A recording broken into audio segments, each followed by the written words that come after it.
What would you think if a small boy, no older than 9, sitting outside a busy hospital in worn-out shoes patched with tape, told if he could help your sick child get better, and then actually did? It was early morning in a chilly city called Maplewood, far from any snowy wonderland, but cold enough to make your breath fog up in front of you and pinch your fingers. People hurried in and out of the town's main children's clinic on Elm Street. They wore thick coats, wrapped scarves tight, and clutched steaming cups of coffee, try to move quickly, like they could escape the worries that had brought them there. But one boy didn't rush. He was seated quietly on a flattened cardboard box by the clinic's side entrance, scribbling in a battered sketch pad. His name was Micah Brooks. Only 9 years old, Micah wore a coat that swallowed him whole, sleeves rolled up past his elbows, and one shoe held together with duct tape. A faded green cap sat low on his head, barely covering his ears from the cold. He never begged or asked for money. He just sat, watching everyone pass by. Most Saturdays, he was there. At first, some clinic workers tried to send him away, worried for his safety. But Micah never caused any trouble. He smiled politely when someone spoke to him and stayed focused on his drawings or quietly observing the world around him. People guessed he must have a parent inside, or maybe siblings, or was waiting for someone. But no one really asked, not in a place where everyone had their own burdens. Across the street, a shiny black SUV idled near a fire hydrant. Inside was Daniel Foster, a man in his late 40s with salt and pepper hair and a tired face. His suit was rumpled, his tie loose. He looked like a man drained by life's weight. In the back seat was his daughter, Mia, 7 years old, wrapped in a soft blue blanket. Her dark curls peeked from under her hood, but her big eyes stared silently out the window. Once, Mia was lively and full of energy, climbing trees, chasing her friends in the park. But a recent accident had left her unable to move her legs. Now she sat quietly, trapped in silence and stillness. Daniel carefully lifted Mia from the car and carried her into the clinic, his steps heavy and slow. He didn't see Micah at first. Most people didn't. But Micah saw him. He noticed the way Daniel held his daughter like she might shatter, how Mia's eyes looked away from the building, focusing instead on the sky above. Micah stood slowly, clutching his sketchbook to his chest, and called out softly, "Sir, I can help your daughter walk again." Daniel stopped dead in his tracks. He wasn't angry or confused, just caught off guard by the boy's calm confidence. "What did you say?" he asked, narrowing his eyes. Without hesitation, Micah stepped closer. "I said I can help her walk again." Daniel tightened his grip on Mia. "That's not funny, kid." Micah's voice stayed steady, without a hint of a smile. "I'm not joking. I believe it." Daniel glanced at the boy's worn clothes, the taped shoe, the cracked glasses hanging from his collar. Maybe this was some kind of trick or scam. Without another word, he turned and went inside. But Micah's words kept echoing in Daniel's mind. They weren't hopeful or desperate. They sounded like a fact, something real. Daniel tried to focus on Mia's appointments, therapists, doctors, specialists, all repeating the same cautious advice. But the boy's voice haunted him. "I can make your daughter walk again." By mid-afternoon, Daniel and Mia left the clinic. The sun peeked through clouds, but the cold still bit the air. As Daniel carried Mia back to the car, he saw Micah again. Same spot, same box, but this time Micah was looking directly at him, like he knew Daniel would come back. Daniel hesitated, looking at Mia resting against his shoulder.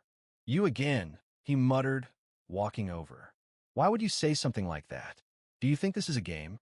Micah shook his head. "No, sir. You don't even know her." Daniel gently set Mia in her wheelchair. "You don't know what she's been through. What we've been through." Micah's eyes never wavered. "I don't have to know her to help." Daniel folded his arms. "You're just a kid, wearing duct tape on your shoes. What could you possibly know about helping someone like my daughter?" Micah traced the edge of his sketchbook. "My mom used to help people walk again. She was a physical therapist. She taught me things. She said the body remembers, even when it forgets for a while." Daniel sighed, skeptical but curious. "So you watch her stretch some people, and now you think you're a healer?" Micah looked up, steady and quiet. She helped a man walk after 5 years in a wheelchair. She didn't have fancy machines, just her hands, patience, and faith. A nurse walked by and gave Micah a small wave. A janitor nodded his head. Everyone seemed to know him. Daniel shook his head. I'm not giving you money. I didn't ask for money, Micah said softly. Then what do you want? Micah took a deep breath. Just 1 hour. Let me show you. Daniel glanced at Mia, who now opened her eyes and watched quietly. He rubbed his face, conflicted. I should walk away, or call security. But Micah stayed silent. Finally, Daniel gave in. Fine. Tomorrow, at noon, Harrington Park. Don't be late. Micah nodded once. I'll be there. That evening, Daniel sat in his office, papers scattered and meaningless before him. Mia's quiet presence was a sharp contrast to the restless thoughts chasing through his mind. He thought of Micah's steady gaze, the boy's firm belief. Mia peeked in a room. Daddy. Yes, sweetheart. Who was that boy? Just someone we met outside the clinic. Who believed I could walk? Daniel watched her fingers glide over the wheelchair armrest, as if they were legs. For the first time in months, something inside him stirred. Not numbness, but hope. Dangerous, fragile hope. At Harrington Park, a cracked basketball court and a few rusted swings sat under tall trees. Usually empty at noon, today Micah was already there, sitting on a bench near a giant oak with his gym bag and a folded towel beside him. Daniel arrived right on time, quietly wheeling Mia over to Micah without a word. Micah stood, greeting them calmly. Hi, Mia. She smiled softly back. Hi. How do you know her name? Daniel asked. You said it yesterday. I remember things. Micah unpacked his bag, pulling out socks, a tennis ball, a jar of cream, and a warm rice pack wrapped in cloth. My mom used this stuff, he explained. Heat loosens muscles. The ball helps pressure points. He asked Mia if he could work on her legs. She hesitated, then nodded. Micah carefully unwrapped her blanket and placed the warm pack on her thighs. Mia flinched but said, It feels good. Micah moved her legs gently. No force, just small motions. Ever done this before? Daniel asked. My mom helped people at shelters after school, Micah said. She said everyone deserves to feel human. Minutes passed. Mia's leg twitched when Micah pressed her knee. That's good, Daniel admitted. Micah smiled quietly. The body remembers. Weeks passed. Mia tried harder. She pressed her heel, wiggled her toes. Some days were harder than others. One afternoon, frustrated, Mia said, I'm tired of trying. It's pointless. Micah knelt beside her. I get tired too, but if you stop now, the part of you that wants to walk might give up. Mia whispered, I'm scared. So am I, Micah said gently. But being scared means you're close to something big. They tried again, slowly, with patience. Then one day, Mia moved her whole foot forward, a shaky, slow step. Daniel blinked, stunned.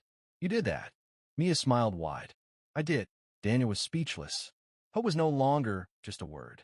It was real. Over time, Daniel invited Micah to stay at their home. Micah found a room, a bed, and routine. Mia's legs grew stronger, her mind opening to possibility again. Daniel asked one night, Do you want to go back to school? Micah looked up from his sketches. I want to help people walk like my mom. Then we'll figure it out, Daniel promised. Soon, word spread. Families began coming to Harrington Park, hoping Micah could help their children too. More kids showed up, parents listened, and a small community formed.